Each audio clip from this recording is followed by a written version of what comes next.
Hello guys, welcome back to my channel. कैसे हैं आप सब? मैं बिल्कुल ठीक हूँ, टाइम के साथ रिकवर हो रही हूँ।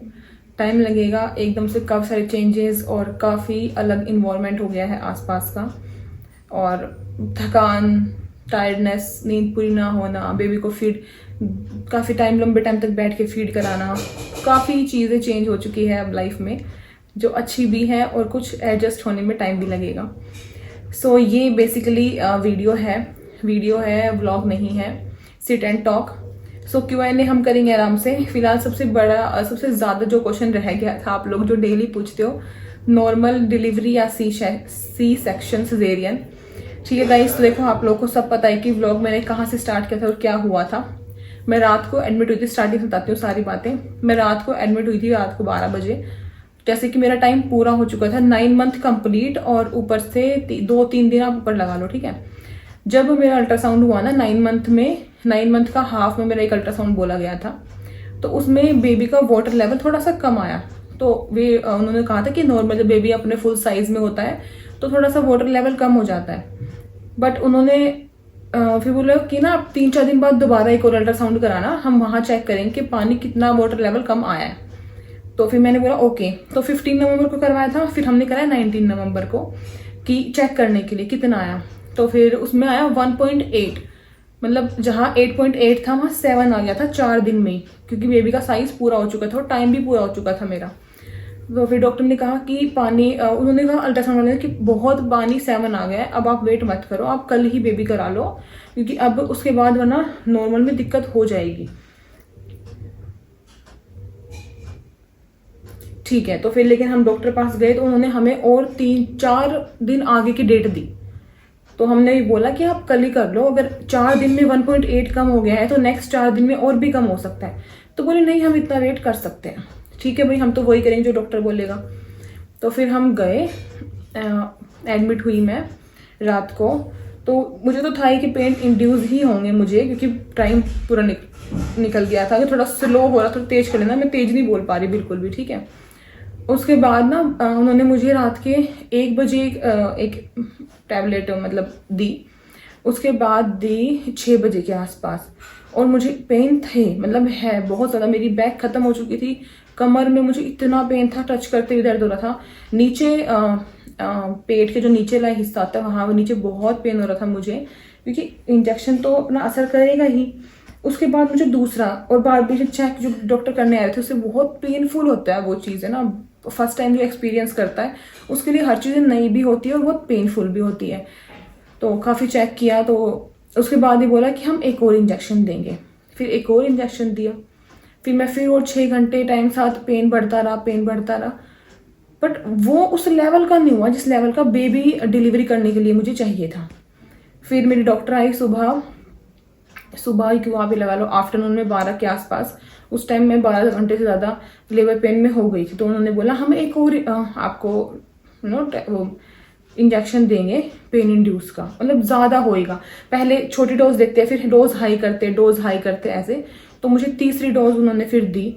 उसके बाद आप सोच लो कि मतलब मैं इतनी रो रही थी, मतलब मैं रो ही रही थी मैं। उसके बाद मैं इसे बर्दाश्त नहीं हो रहा था, पेन इतना था। उन्होंने कहा था कि 1.5 मिनट में आपको आ रहा है, 1 मिनट में आना चाहिए, मतलब तो 30 सेकंड का ही फ़र्क हो रहा था। मतलब मुझे पेन थी, मैंने लेबर बहुत हद तक महसूस किया। फिर डॉक्टर ने आए के बोला कि अभी तो मतलब मुझे लग रहा है पानी कम हो चुका है, इसीलिए आपको ना पेन्स तो आ रहे हैं, बट बेबी का जो हेड है वो ज़्यादा नीचे नहीं आ पा रहा है। या फिर आप लगा लो कि मतलब मैं इतना ही बता पाऊंगी आपको। फिर हमें बोल दिया गया कि 2 घंटे का टाइम है। हमने टैबलेट दिए तो बेबी पे असर हो रहा है उस चीज़ का। ज़्यादा टाइम वेट करेंगे तो बेबी का सर सूज जाएगा, क्योंकि पेन तो आपको हो रहे हैं और बेबी भी अंदर पेन में ही है, तो फिर दिक्कत होगी। और 2 घंटे का टाइम दे दिया, ठीक है। फिर थोड़ी देर बाद में बोले कि नॉर्मल के तो चांस है ही नहीं, वाटर लेवल बिल्कुल कम हो चुका है, इसीलिए बेबी मतलब ज़्यादा पेन आपको नहीं हो रहे। बट जहाँ तक मैंने पेन झेले, मेरे लिए वो पेन बहुत थे। हाँ, उस लेवल तक नहीं थे कि डिलीवरी हो सके, वो तो बिल्कुल लास्ट होता है। बट मैंने कहीं 60-70% हद तक मैंने पेन झेले उस टाइम। मेरे मन में सिर्फ ये था कि मुझे नॉर्मल ही करना है, कुछ हो जाओ मुझे नॉर्मल ही करना है। बट हर चीज़ अपने हाथ में होती नहीं। उन्होंने फिर बोला कि पानी नहीं है, तो इसलिए एकदम से बेबी का जो हेड है वो नीचे नहीं आएगा और हमें बहुत ज़्यादा मेहनत करनी पड़ेगी। उन्होंने बोला आप ऑपरेशन ही कराओ और ऑपरेशन से ही होगा। मेरी मम्मी वहाँ थी, मेरी सास और ये, तो फिर तीनों को अंदर भेजा गया मेरे पास। मैं इतनी रोई कि ऑपरेशन नहीं, ऑपरेशन नहीं, ऑपरेशन नहीं, क्योंकि भाई पेन तो देखो दोनों ही है। क्योंकि मैं अभी झेल रही हूँ पिछले 7-8 दिन से ऑपरेशन का, तो पेन दोनों ही में था। मैंने वहाँ लेबर भी झेला है 18 घंटे, बहुत ज़्यादा पेन था। बट ये जो वो था ना, हमेशा सुना है हम लोगों ने कि तेरा तो ऑपरेशन ही होगा और ऐसे पेट कट जाएगा, तो मुझे बहुत डर था उस चीज़ का कि मैं नहीं करवाऊंगी। फिर बहुत देर तक बैठ के मैं ये सोचा कि अगर पानी ही नहीं बचा है, बेबी नहीं आ पाएगा, तो फ़ायदा ही क्या है, क्योंकि मैं पेन में भी थी और इतनी टैबलेट लेने के बाद भी असर दिख ही नहीं रहा था। दोनों हाथों में इंजेक्शन, यहाँ इंजेक्शन वहाँ इंजेक्शन, हज़ारों बार चेक करना, चेकअप कराना, अलग अलग डॉक्टर आना, सब देख रहे बेबी का जो मतलब 2 सेंटीमीटर ओपन हुआ है, 3 सेंटीमीटर ओपन हुआ है। बहुत अलग दिन था वो, बहुत अजीब था वो सब कुछ ना। मतलब बेबी डिलीवर करना बहुत मुश्किल चीज़ें हैं, ये कुछ भी आसान मत लगाओ आप लोग। अभी मैं इस पेन में हूँ इसलिए आपको एग्जैक्ट बता पाऊंगी, हो सकता है 10-20 दिन बाद मैं सिर्फ ये बोलूँ कि बहुत नॉर्मल है ये सब चीज़ें। और ये प्रेशर भी बहुत होता है ना तुम पे कि भाई नॉर्मली करना है, नॉर्मली करना है।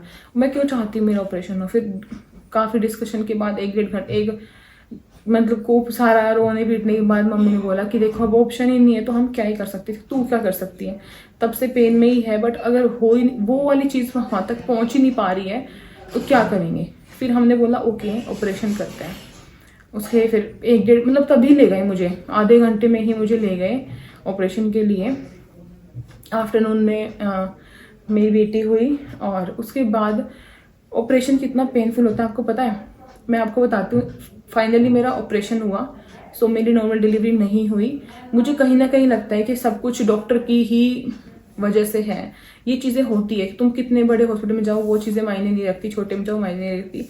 अगर मेरे डॉक्टर ने पहले देख लिया था पानी कम है, अगर उसी टाइम नेक्स्ट डे ही वो करा देती तो बहुत चांसेस थे मेरे नॉर्मल के। बट उन्होंने और 4 डेज बाद मुझे अल्ट्रासाउंड कहा, फिर और 4 डेज to 5 डेज के बाद मुझे बुलाया। तो जो वो लास्ट के 10-12 दिन खराब कर दिए ना उन्होंने, तो मुझे लगता है कहीं ना कहीं वो सारा वो अगर वो डेज नहीं होते, अगर उन्होंने पहले ही मुझे देख के बोला कि एक हाँ, क्योंकि अल्ट्रासाउंड वालों ने साफ साफ बोला आप वेट मत करो, बट उन्होंने मुझे वेट कराया और वेट कराया कि नहीं अभी टाइम है, अभी कोई दिक्कत नहीं होगी, कोई दिक्कत नहीं होगी, ये बोल बोल के।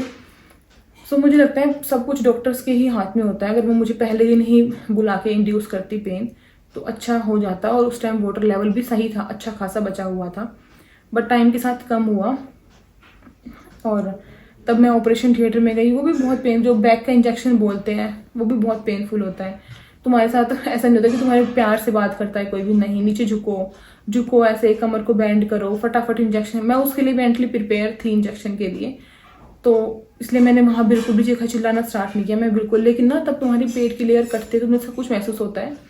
ऐसा बोलते हैं कि सुन कर देते हैं, हाँ सुन कर दिया था, बट मुझे सब कुछ फील हो रहा था। आपको फील होगा जैसे कि ऐसे टच करते हैं ना हम, ऐसे टच फील होता है, पेन नहीं होता, फील होता है। जैसे जैसे मेरी लेयर कट रही थी ना, मैं काउंट कर रही थी ऐसे, मैंने ऐसे मेरे हाथ ऐसे रखे हुए थे, तो मैंने ऐसे काउंट किया फिंगर्स पे लेयर करती हुई। तब ये डिलीवर हुई तो एकदम से ऐसे खींच के निकाला, बहुत पुल करके निकाला एकदम से। मुझे इतना ज़्यादा महसूस हुई वो चीज़ जब ये बाहर आई, बहुत। और मतलब मुझे आवाज़ आ रही थी कि रो रही है। तो वो बातें कर रहे थे, तो मैंने सिर्फ 2 बार पूछा उनसे क्या हुआ है, ऐसे करके क्या हुआ है। उसके बाद मुझे नहीं पता, मैं बेहोश हो चुकी थी। फिर क्या हुआ, मैं वहाँ उस रूम से नेक्स्ट रूम में कब पहुँची, मुझे कुछ भी नहीं पता। उसके बाद उन्होंने मुझे आके दिखाया इसको, और ऐसे मतलब उठाने की कोशिश की, बट ना तो मैं उठ पाई और ना मैं इसको देख पाई। बहुत अलग था, बहुत अलग एक्सपीरियंस था। फिर दोनों चीज़ें सहन करना भी बहुत अलग गंदा ही होता है। फिर उन्होंने मुझे शिफ्ट कर दिया, कुछ 2-2.5 घंटे वहाँ रखा। फिर ये मिलने आए, मेरे पापा मिलने आए मुझसे, और मेरी मम्मी मतलब मेरी सास भी आई, मम्मी भी आई, 4 जन मुझसे वहाँ मिलने आए। और उसके बाद उन्होंने मुझे शाम 7 बजे के आसपास मेरे रूम में शिफ्ट किया। और आप जो ये बोलते हैं कि ऑपरेशन के बाद खड़ा होना बहुत मुश्किल होता है, बहुत सच है। मैं आज भी अपने आप लेट नहीं पा रही।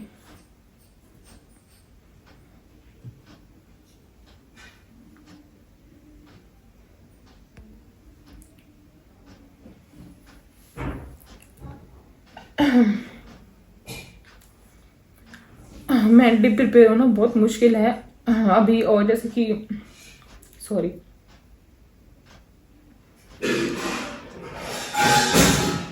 मैंने इसको देखा नहीं तब, क्योंकि मैं उठ ही नहीं पा रही थी बेड से। मैं मतलब कैसे देखती, मैंने इसको देखा रात को 2 बजे। तब उन्होंने कहा कि आप करवट लो, आप सीधे ही हो, तब से आपने करवट नहीं ली। तो मैंने काफ़ी ज़्यादा पेन से करवट ली। फिर मैंने ये उसमें थी जिसमें ये आई थी, वो जो बेबी का होता है, तो मैंने मम्मी को बोला मुझे दे दो इसको उठा के, मुझे इसको टच करना है, मुझे टच फील कराना है इसको अपना। तो तब मैंने मुझे दिया, तब मैं इसको ऐसे चिपका के सोई। तब मैंने इसको देखा कि हाँ मेरी बेटी, ऐसा कुछ करके। उससे पहले मैंने अपनी बेटी को देखा भी नहीं, क्योंकि देख ही नहीं पाती। मैं कोशिश करती उठने की, हाँ फेस मिलवाया था, मेरे हस्बैंड ने दिखाया था मुझे, बट वो क्योंकि मैं उस टाइम इतने पेन में थी, बहुत पेन में थी मैं। और वो पेन सच में तुम्हारे दिमाग में बहुत असर करती है सब चीज़ें। Postmortem depression is real.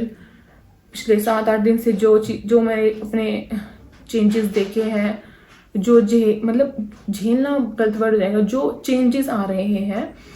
देखो तुम्हारे घर वाले सब साथ देंगे, अच्छा खाना भी है, सब साथ है, सब हेल्प भी हो रही है, बट आपकी बॉडी में ही इतने चेंजेस होते हैं कि आपको बहुत नेक्स्ट लेवल मूड स्विंग्स होते हैं। कभी बोलने का मन नहीं करता, कभी बहुत ज़्यादा करता है, कभी सिर्फ चुप ही रहूँ, मैं बात ही ना करूँ, ऐसा। बेबी जब रात को फीड करता है, नींद पूरी नहीं होती। जैसे कल रात को बेबी, रात को तो उठती है 2 बार ये हमेशा ही, तो बैठे रहो, बैठ के फीड कराना है, बैठे रहो 2-2 घंटे इसको लेके, 1.5 घंटा, फिर इसको सुलाओ, अपने आप सो, फिर तब तक मेरी आंख लगती है इसका दोबारा टाइम हो जाता है उठने का। तो नींद पूरी ना होने से घबराहट, शरीर का पेन, बैक पेन, क्रैम्प्स, आगे भी क्रैम्प्स, पीछे भी क्रैम्प्स, तो काफ़ी ज़्यादा। इसलिए व्लॉग्स भी मैं यही मेरे कर रहे हैं, मैं इतना नहीं कर पा रही हूँ। बट दोनों डिलीवरी पेनफुल है। मैं तो उनको भी सैल्यूट करती हूँ जो नॉर्मल में किया जिन्होंने, और ऑपरेशन वालों को भी। ऑपरेशन वालों का तो बस ये है कि मतलब नॉर्मल में देखो, स्टिचेस को नॉर्मल में भी आते हैं, यही बोलते हैं सबकी स्टिचेस तो उसमें भी आते हैं, बट ये जो पेट का यहाँ का जो पोर्शन कटता है, ये काफ़ी पेनफुल होता है भाई। और अब मैं सोचती हूँ कि एक बच्चा ऐसे कर लिया ऑपरेशन से, तो नेक्स्ट टाइम मुझे फिर सब कुछ ही दोबारा झेलना है। ये चीज़ सोचो तो बहुत घबराहट होती है कि दोबारा ऑपरेशन थिएटर, पहली बार लाइफ में ऑपरेशन थिएटर था, कुछ भी बहुत ज़्यादा अजीब सा लगता है। बट ये थी मेरी पूरी स्टोरी। इसीलिए हुआ था मेरा ऑपरेशन, क्योंकि वाटर लेवल कम हो चुका था। कहीं ना कहीं मैं ज़रूर कहूँगी कि डॉक्टर की लापरवाही थी भाई, डॉक्टर की लापरवाही बिल्कुल थी। बहुत हद तक डॉक्टर बिल्कुल इसमें थे कि उन्होंने टाइम पे मेरा नहीं कराया, वेट कराते रहे। 9 मंथ पूरा फिनिश होने के बाद मेरे 3-4 दिन ऊपर हो चुके थे। बट जब डॉक्टर नहीं बोलेंगे हम डिलीवर करें, तो हम क्या ही कर सकते हैं। और ऑपरेशन का अब मेरे हस्बैंड ही मुझे उठाते हैं, मम्मी उठाती थी पहले, और उठाती थी मम्मी भी, बट वेट की वजह से अब मुझे रात को मतलब पहले ही रोएंगी ना, मैं भाग से गोदी नहीं ले सकती। पहले मुझे कोई उठाओ बैठाओ आराम से, स्टिचेस पे पेन ना हो, उसके बाद मैं इसको फीड कराती हूँ। तो काफ़ी ज़्यादा चेंजेस आ चुके हैं अपने रूम में, अपने शरीर में, अपनी बॉडी में। इतना पेन है ना कि अजीब सा ही होता रहता है बस पूरा दिन ना।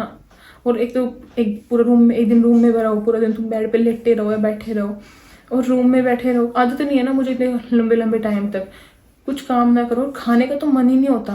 पूरे दिन में सिर्फ अंडे 2 या पपीता, दूध और छवानी, और रात को खिचड़ी, बस मैं ये 4 चीज़ें ले रही हूँ। पानी भी इतना कम बोलते हैं कि पानी भी नहीं पीते हैं इस टाइम पे ज़्यादा, तो मतलब बिल्कुल मन ही नहीं होता कुछ खाने का, इतना चेंजेस है। और मैं एक Q&A पोस्ट कर दूंगी 1 या 2, उस हिसाब से जितने मुझे क्वेश्चंस आपके और लगेंगे मैं वो बता दूंगी, ठीक है। तो फिलहाल के लिए यही था आज का vlog dear. Videos sit and talk नहीं कर पाई मैं, नहीं हुआ मेरा नॉर्मल डिलीवरी, मैं तो नहीं कर पाई। मैं अपने आप को इस चीज़ के लिए बोलती नहीं हूँ, क्योंकि मैंने जहाँ तक मैं तो बोल रही थी कि आप और हार्ड इंड्यूस कर सकते हो, अगर इसके बाद आप और ज़्यादा हैवी डोज का इंजेक्शन लगाना है तो आप वो लगा सकते हो। बट उन्होंने बोला कि बेबी पे तो असर पड़ रहा है, आपकी बॉडी पे असर पड़ रहा है, पर बेबी पे ज़्यादा असर पड़ रहा है उस चीज़ का, तो इसका जो हेड है वो सूझ सकता है। फिर वो ये लास्ट टाइम पे एकदम डर जाते हैं सबकी, बच्चा ठीक होना चाहिए, बच्चे को कुछ दिक्कत ना हो, ऐसा करके। फिर मेरे हस्बैंड ने, मेरी मम्मी वहाँ थी, तो मुझे उस चीज़ का बहुत था। मम्मी ने बहुत समझाया कोई बात नहीं, क्योंकि मुझे था कि मम्मी अगर नहीं होती तो बोलती क्यों कराया ऑपरेशन। बट फिर ऑपरेशन ही होना था और हुआ, और अब मैं झेल रही हूँ वो चीज़ें। पोर्ट पे नहीं बैठ, मतलब बहुत ज़्यादा डिलीवरी के बाद C-सेक्शन की डिसएडवांटेज है। और शायद नॉर्मल की भी होती हो, बट मैं जो फील किया, जो मेरे साथ हुआ, मैं तो वही शेयर कर सकती हूँ आप लोगों के साथ। ठीक है गाइस, तो आई थिंक आप लोगों के सारे क्वेश्चन नॉर्मल डिलीवरी वाला जो डाउट था वो पूरा हो चुका होगा। तो कल मिलते एक नए ब्लॉग में, और अगर आपके कोई और जितने भी Q&A में क्वेश्चंस होंगे, थोड़े दिन बाद मैं फिर से बैठ के आप लोगों से बात करूँगी, जिसमें अब स्टार्टिंग का जो फेस, अभी जो ये 1 हफ्ता था, ये तो बहुत हार्ड और पेनफुल था मेरे लिए, काफ़ी हार्ड। अपने बच्चे को तुम कैरी भी नहीं कर सकते, तो इतना हार्ड। नेक्स्ट देखते हैं 1 वीक कैसा जाएगा, फिर मैं Q&A आप लोगों के साथ करूँगी। Thank you so much guys, कल फिर मिलते हैं एक नए ब्लॉग में। तब तक के लिए बाय बाय।